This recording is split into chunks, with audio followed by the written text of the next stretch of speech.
আসসালামু আলাইকুম ওয়া রাহমাতুল্লাহি ওয়া বারাকাতুহু। সবাই কেমন আছেন? ফেসবুক টাকা দিক বা না দিক, আমরা যে পরিমাণ এমবি কিনেছি এবং যে পরিমাণ সময় দিছি, এই সময়টা যদি অন্য কোথাও দিতাম, এই টাকাটা যদি অন্য কোথাও খরচ করতাম, তো ফেসবুকে যা দিত তার চেয়ে বেশি কামাতাম। কালকে যদি আপনি যদি কালকে মারা যান, তাহলে এই ফেসবুকে এই যে আপনি যে খরচ করলেন, এর লাভ কি? আপনার এটা আরেকজন চালাতে পারবে? পারবে না। কি আর বলবো, তারপরও আমরা এটার পেছনে আছি, লেগে থাকি, যতদিন পেয়েছি আছি আর কি।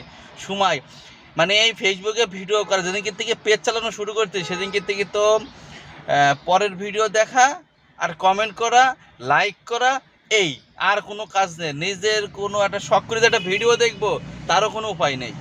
শখ করে যে একটা ভিডিও দেখবো, যে অন্য একটা ভিডিও দেখি বা অন্য একটা কিছু করে, তার কোনো সুযোগ নেই। তার কারণ ওই যে মাথার ভিতর আছে, আমাকে কেউ কমেন্ট করছে, তার কমেন্ট করতে হবে, তাকে লাইক দিতে হবে, তাকে সুন্দর সুন্দর কথা বলতে হবে, খারাপ কিছু দেখলেও তাকে ভালো কিছু বলতে হবে। কারোর পোশাক যদি হাফ প্যান্টও থাকে, তারও বলতে হবে খুব সুন্দর। কারোর যদি খারাপ পোশাক থাকে, তাকেও বলতে হবে ভালো।